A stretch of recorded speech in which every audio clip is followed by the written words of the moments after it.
जय हिंद दोस्तों। कैसे हो आप सभी? आई होप आप बिल्कुल बढ़िया होंगे। मैं अर्जुन सिंह राठौड़ वेलकम करता हूं गाइज आपका आज के सेशन में। और आज का जो हमारा सेशन है वो एसबीआई क्लर्क 2021 प्री को टारगेट करते हुए मिक्स क्विज का डे 5 है। कल हमारा डे 4 हुआ था। और जो पीडीएफ से आप लोगों को, जो न्यू स्टूडेंट्स उन्हें मैं बताना चाहूंगा कि पीडीएफ जो है आप लोगों को प्रोवाइड करवा दी जाती है एक दिन पहले। उसको आप अच्छे से करते हैं और उसके बाद जो उसका डिटेल्ड सॉल्यूशन होता है, केवल एक ऑप्शन आंसर के तौर पे नहीं बताकर कंप्लीटली सॉल्यूशन में आप लोगों के सामने यहाँ पर लेकर आता हूँ। ओके। और ये जो क्लास होती है डेली हमारी 4:45 4:45 होती है। तो सबसे पहले किसी भी क्वेश्चन को करने से पहले मैं हमेशा से आप लोगों को एक चीज कहता हूँ, इसको हैबिट बनाइए अपनी, कि उसके डायरेक्शन को हम बहुत अच्छे खासे तरीके से पढ़ सकें। तो डायरेक्शन हमारे को कहती है क्वेश्चन नंबर 1 to 6 के लिए, in the given question a sentence is divided into 4 parts. नीचे जो आपको एक सेंटेंस दिया हुआ है या जो क्वेश्चन दिया हुआ है वो 4 भागों में आपके डिवाइड है। There are errors in 3 parts, जिनमें से 4 पार्ट जो है या 4 भाग जो, उनमें से 3 में आपके एरर छिपी हुई है। Choose the part which does not have an error, ये ट्विस्ट है। आपको वो पार्ट चूज करके अपना आंसर बताना है जिसमें कोई एरर आपके नहीं है। ठीक है, मतलब जो करेक्ट पार्ट है। If all the 4 parts are correct, mark E, all are correct as the answer.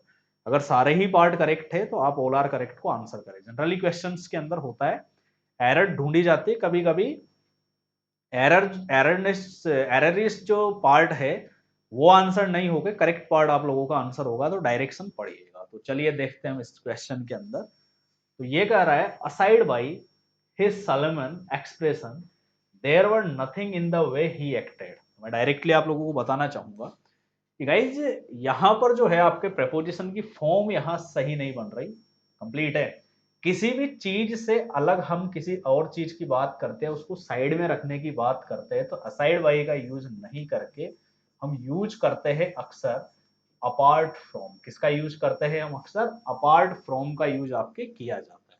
तो ए सेक्शन आपके एरर वाला पार्ट हुआ, जिसमें असाइड बाई यूज नहीं होकर यूज क्या करना है? Apart from. फिर there were nothing in the way. तो आपको मैं बताना चाहूंगा कि हियर और देयर, इनके बाद जब कभी भी कोई भी वर्ब आ रही है, वो वर्ब सिंगुलर होगी या प्लूरल, वो डिपेंड करता है उसके बाद आने वाले नाउन या प्रोनाउन पोजीशन पे। अगर ये सिंगुलर है तो इस वर्ब को सिंगुलर करना होगा, और अगर ये मामला प्लूरल है आपके तो वर्ब कैसी होगी? प्लूरल। अब जब यहां हम देयर के बाद देखते हैं तो नथिंग आता है जो कि सिंगुलरिटी की फॉर्म में है। तो यहाँ वर का यूज नहीं होकर यूज किसका करना है आपको? वॉच का। तो राइट होगा, there was nothing in the way he acted with the children that might indicate anything was wrong among them. तो किसी चीज के बीच अगर कुछ चीज गलत होती है ना, तो उसको एनीथिंग फॉर्म नहीं कहते हैं, उसको हम कहते हैं समथिंग वॉज रॉन्ग। क्या कहेंगे उसे हम? Something was wrong. तो यहाँ 3 एरर निकल कर आती है। असाइड बाई की जगह अपार्ट फ्रॉम होगा, वर की जगह वॉज होगा आपके, ठीक है, और एनीथिंग की जगह समथिंग होगा। मतलब ए में एरर, रॉन्ग, बी में एरर हुआ, हटा दो, डी में एरर हुआ, हटा दो। तो करेक्ट पार्ट क्या है आपके? सी, जो कि आ रहा है ऑप्शन डी में। तो आप लोगों का आंसर क्या होगा? डी होगा। अब कभी कभी बच्चे क्या है, ऑप्शंस चेक नहीं करते। उन्हें लगा है कि यार सी में कोई एरर नहीं है, तो वो डायरेक्टली सी को आंसर करने की कोशिश करेंगे। तो सी में देखा जाए तो ऑप्शन बी है। ऑप्शन सी में देखा जाए तो बी सेक्शन है, और बी सेक्शन में तो एरर है आपके वर्क की। तो ये चीजें भी बहुत अच्छे से नोट करना है एग्जाम के अंदर। बहुत से बार एग्जामिनर इस तरह से क्वेश्चंस घुमा देता है। तो समझ आया होगा आई होप आपको। कोई डाउट हो तो पूछिए, कोई डाउट नहीं है तो डन कर दीजिए, अगला पार्ट देखते हैं।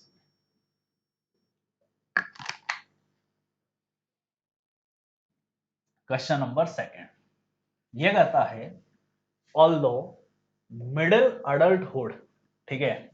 अब अडल्टहुड जो है ये कैसा नाउन हुआ गाइज आपके? सिंगुलर फॉर्म का। कैसा हुआ? ये सिंगुलर हुआ एक तरह से, ठीक है। तो वर्ब कैसी आनी चाहिए यहाँ पर? सिंगुलर। इसका मतलब प्रेजेंट नहीं होकर सिंगुलर में आपको क्या देना पड़ेगा? प्रेजेंट्स देना पड़ेगा। इसको क्या करना होगा? आपको प्रेजेंट्स करना होगा। तो ये एरर हुआ, हटा दीजिए, मतलब ए आंसर नहीं हो सकता। The opportunity to more leisure activities, ठीक है, ज्यादा से ज्यादा लेजर एक्टिविटीज के लिए अपॉर्चुनिटी। तो जब अपॉर्चुनिटी होती है किसी चीज के लिए तो प्रेपोजिशन टू नहीं लगता है, प्रेपोजिशन हमेशा क्या लगाया जाता है, फॉर होता है, अपॉर्चुनिटीज फॉर होती है हमेशा, ठीक है। बी में भी एरर है, हटा दीजिए। मोस्ट पीपल रिपोर्ट दैट, अधिकतर लोग रिपोर्ट करते हैं, तो रिपोर्ट सिंगुलर वर्ब नहीं होकर प्लूरल है, क्योंकि पीपल अपने आप में प्लूरल नाउन है। That in their life do not seem to slow down, भाई उनका जो जीवन है, ठीक है, वो कैसा नहीं लगता, स्लो डाउन नहीं लगता। तो देयर लाइफ अपने आप में सब्जेक्टिव पोजीशन बन रहा है एक कंजंक्शन के बाद में, तो इससे पता लगता है कि इन यहाँ पर आना ही नहीं चाहिए, तो ये भी एरर हुआ। इन देयर लाइव्स नहीं होकर डायरेक्टली क्या होगा, देयर लाइव्स, तो हमें इनको हटाना पड़ेगा, तो डी में भी हमारे एरर हुई। तो वापस से क्या है, सेक्शन कौन सा करेक्ट है, सी, जो कि हमारा आंसर होगा। इस बार सी किसमें आ रहा है, ए में, तो हमारा आंसर क्या होगा गाइज, ए होगा, ना कि हमारा आंसर सी। ऑप्शन को मत कर देना, सेक्शन जो है वो आ रहा है ए में। समझ आया हो तो डन कीजिए, डाउट हो तो पूछिए। और ये मानकर चलना आप कि एसबीआई क्लर्क प्री में इस लेवल के क्वेश्चंस आएंगे आपके, ये एक ज्यादा हार्ड भी नहीं है और ज्यादा इजी भी नहीं है, एक नॉर्मल लेवल क्वेश्चन से ये आपको देखने को मिल सकते हैं। फिर देखते हैं हम क्वेश्चन नंबर थर्ड। ये कह रहा है as the soldiers had been starved, अब हेड के साथ बीन तब लगाते हैं, स्टार्व यानी होता है भूखे मरना, या किसी चीज की लालसा होती है उसके लिए मर रहे हो, उसके लिए किया जाता है, ठीक है। तो ऐसी कंडीशन में जब मैं यहाँ देखता हूँ कि सोल्जर्स जो है वो खुद अपनी पोजीशन ले रहे हैं ना एक्टिव में, तो हैड बीन के बाद वर्ब की थर्ड फॉर्म आपकी यूज होगी नहीं। आगे देखते हैं, देयर एम्यूनिशन वर एक्सपांडेड, ठीक है। अब यहाँ मैं अगर बात करूं तो यहाँ पर वर्ड लग रहा है, यहाँ वॉज लग रहा है, मतलब प्रोग्रेसिव बात हो रही है। और जब प्रोग्रेसिव होगी तो ये होगा गाइज आप लोगों के लिए द सोल्जर्स वर, क्योंकि सोल्जर्स प्लूरल नाउन है तो वर्ड लगाना होगा। और यहाँ पर स्टार्व नहीं होकर यहाँ क्या लगेगा, स्टार्विंग। देयर एम्यूनिशन, ये गाइज आप लोगों के सिंगुलर नाउन है, तो ऐसी कंडीशन में वर का यूज नहीं होकर यूज किसका होगा, वॉज का यूज होगा। अरे ये बात समझ में अच्छे तरीके से। फिर their clothes were through rags, ठीक है, रैग होता है चितड़े चितड़े हो जाना, फटेयाल कपड़े हो जाने को बोला जाता है। तो किसी चीज के अंदर है तो इसका मतलब थ्रू के बाद यहाँ पर प्रेपोजिशन की फॉर्म देनी पड़ेगी, और वो देनी पड़ेगी in racks, clear. And their leaders were dead, और लीडर्स प्लूरल है, मर गए, कंप्लीट है, किसी के द्वारा मार दिए गए, तो पैसिव वॉइस के अंदर वर अपनी जगह राइट है, और डाई की थर्ड फॉर्म क्या आ रही है, डेड आ रही है, क्लियर, एडजेक्टिव फॉर्म है, सॉरी डाइड नहीं है।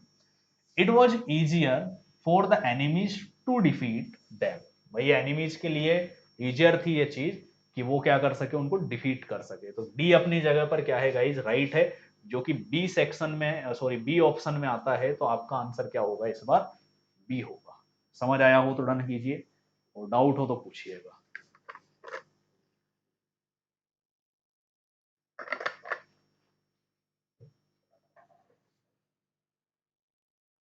अगला देखते हैं question number fourth. Question number fourth अच्छे से चेक करिएगा। ये हमारे को कहता है the number of acres destroyed by wildfires, ठीक है। द नंबर ऑफ के बाद नाउन हमेशा प्लूरल आता है, अपनी जगह राइट है, क्लियर है। और डिस्ट्रॉय कर दिया गया किसके द्वारा, वाइल्ड फायर्स के द्वारा, जंगली आग। हैज इंक्रीज्ड ड्रामेटिकली, हैज लग रहा है, वर्ब हमेशा इनके साथ सिंगुलर फॉर्म में आती है, तो इसका मतलब क्या है गाइज आपके, ये राइट है। इसके साथ वर्ब की थर्ड फॉर्म आ रही है, प्रेजेंट परफेक्ट, राइट है।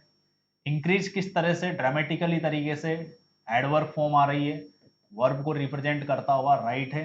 Over the past several years, तो सालों की अगर बात की जाती है तो उसके लिए आपके प्रपोजिशन क्या लगाया जाता है, ओवर, मतलब ये भी राइट है, तो सारे के सारे करेक्ट है। तो आप लोगों का आंसर क्या है, ग्रामेटिकल पोजीशन, एरर स्पॉटिंग में चेक की क्या की जाती है, ग्रामेटिकल मामला, तो ग्रामेटिकल ये सारे क्वेश्चंस आपके सेक्शन जो है वो राइट है, तो आप लोगों का आंसर होता है ई। समझ आया हो तो डन कीजिए, और डाउट हो तो पूछिएगा, छोटा सा भी डाउट हो तो कमेंट बॉक्स में आप अपने डाउट लिख सकते हो चाहो तो। अब देखते हैं क्वेश्चन नंबर 5।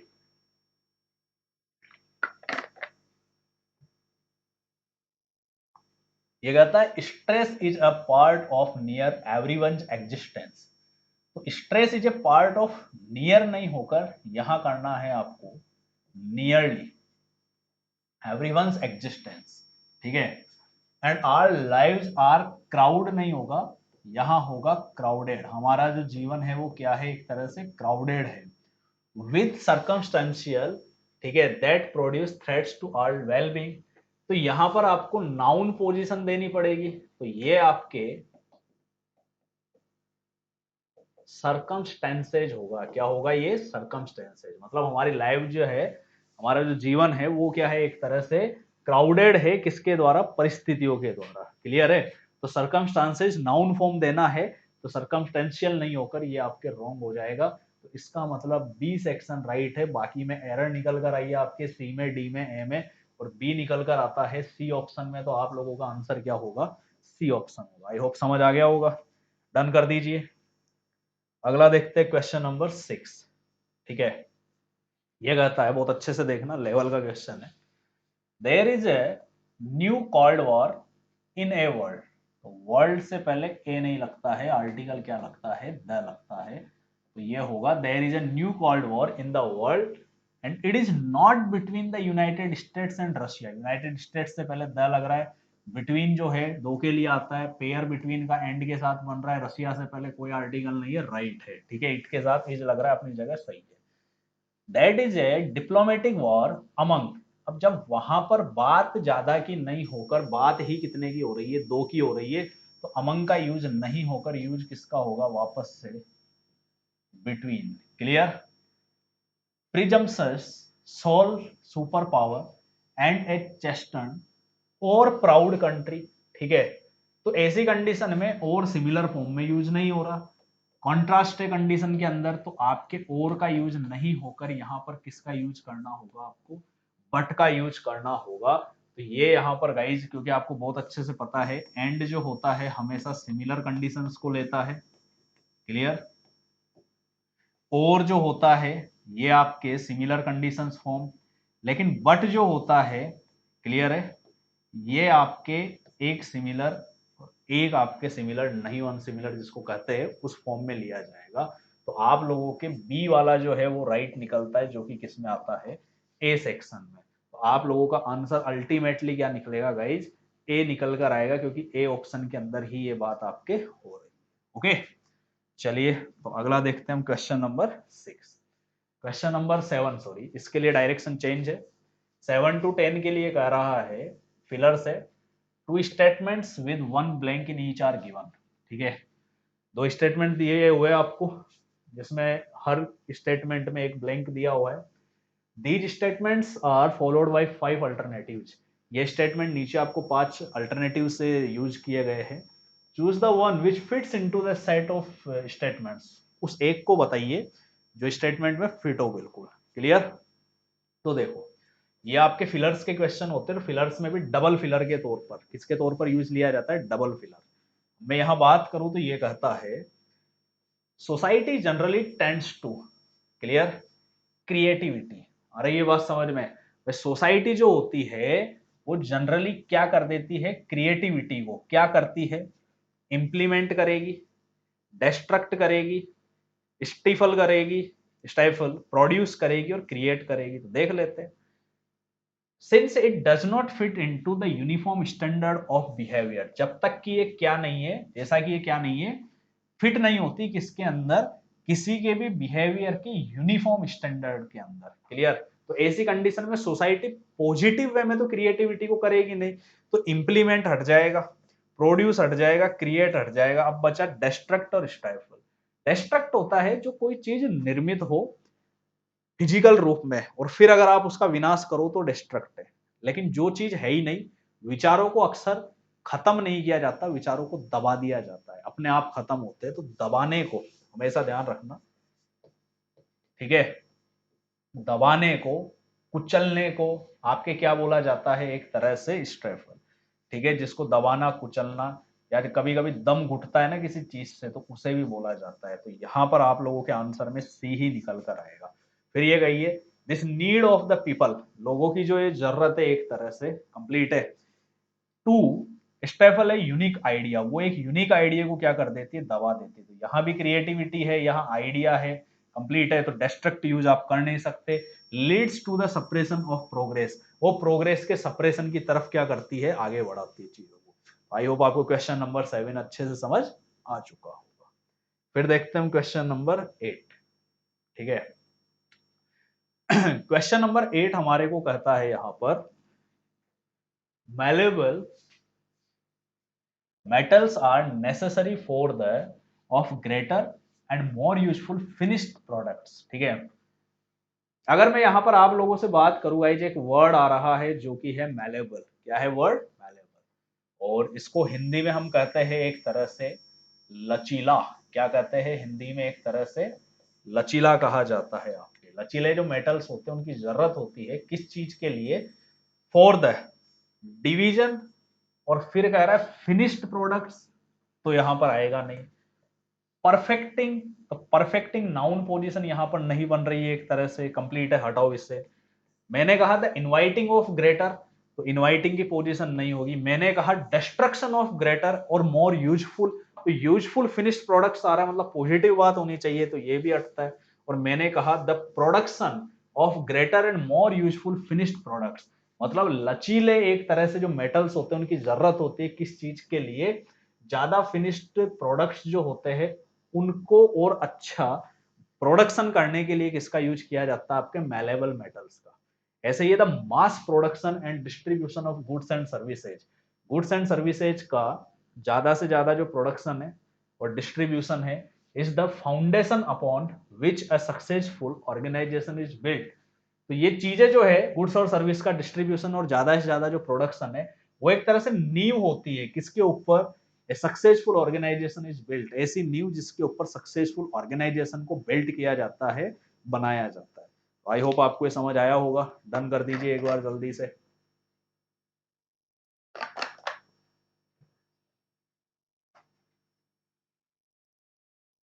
चलिए फिर देखते हैं क्वेश्चन नंबर 9। ये कहता है millennials are a group of young people who have revolutionised the work from home job market. ये एक ऐसा ग्रुप है यंग पीपल का जिसने क्या कर दिया है? Work from home job market जो है उसमें क्रांति ला दी है। तो मतलब पॉजिटिव वे में आंसर होगा। अब अगर मान लीजिए मैं यहां पर कहता हूं डिस्गस्टिंग, इंटेंस, तो ये दोनों रॉन्ग होते हैं। सबऑर्डिनेट किसी चीज का फॉर्म नहीं बता रहा है तो ये हटा देता है। मैंने कहा group of demanding young people और एक group of ambitious. Clear? Ambitious का मतलब होता है जो महत्वाकांक्षी होते हैं, जो किसी काम को करने के लिए जुनूनी होते हैं। एंथुजियास्टिक जो पीपल होते हैं उनके लिए एम्बिशियस वर्ड लगाया जाता है। तो डिमांडिंग भी हो सकता है क्योंकि कंडीशन के अकॉर्डिंग है, और एम्बिशियस भी हो सकता है। फिर अपन दूसरा देखते हैं।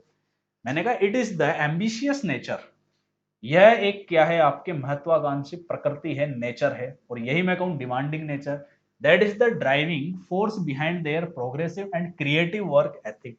अब जब क्रिएटिव की बात आ रही है तो डिमांडिंग नहीं होकर आपको आंसर क्या करना होगा? एम्बिशियस के तौर पर आपको अपना आंसर बताना है। ओके, तो क्वेश्चन नंबर 9 आई होप आपको समझ आ चुका होगा।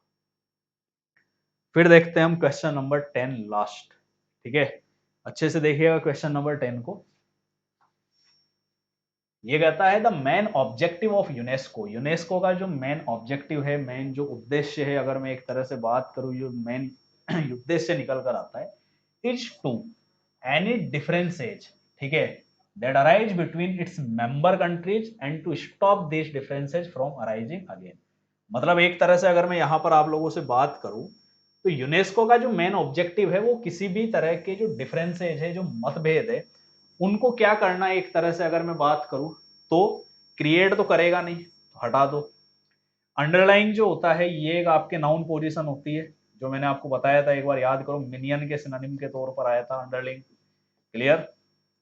इंटीग्रेट जो होता है, तो यहां अगर मैं करूं कि इंटीग्रेट करे डिफरेंसेज को, पॉसिबल नहीं है।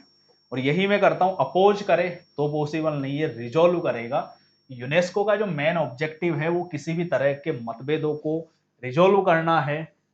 ऐसे मतभेद या ऐसे डिफरेंसेस जो कि अराइज करते हैं इसके मेंबर्स कंट्रीज के बीच में, या to stop these differences from arising again, और वापस से वो मतभेद फिर से उत्पन्न हो, उस चीज को हम रोके। इसी तरह से बी कहता है it is very important to resolve the problems. Problems को रिजोल्व करना क्या है? बहुत ज्यादा इंपॉर्टेंट है। That could arise from differences in fundamental ideas and policies. जो फंडामेंटल आइडियाज या जो पॉलिसीज है, मूल विचार या मूल जो नीतियां है, कंप्लीट है, उनमें जो डिफरेंसेज हो सकते हैं उनको वापस से अराइज करने के सेंस के अंदर। तो आई होप आपको ये समझ आ चुका होगा। हर क्वेश्चन की एक्सप्लेनेशन आपको दे दी है। जो आपको एरर स्पॉटिंग के अंदर जो लगे हैं कि काम की चीजें उनको नोट डाउन में, सॉरी नोटबुक में आप लोग नोट डाउन करिएगा और ये वर्ड्स आप लोग एक बार देख लीजिएगा। ओके, सेशन अच्छा लगा हो तो लाइक कीजिएगा, शेयर कीजिएगा, नहीं लगा हो तो बिल्कुल मत कीजिएगा। Okay, thank you so much guys, thank you so much, जय हिंद।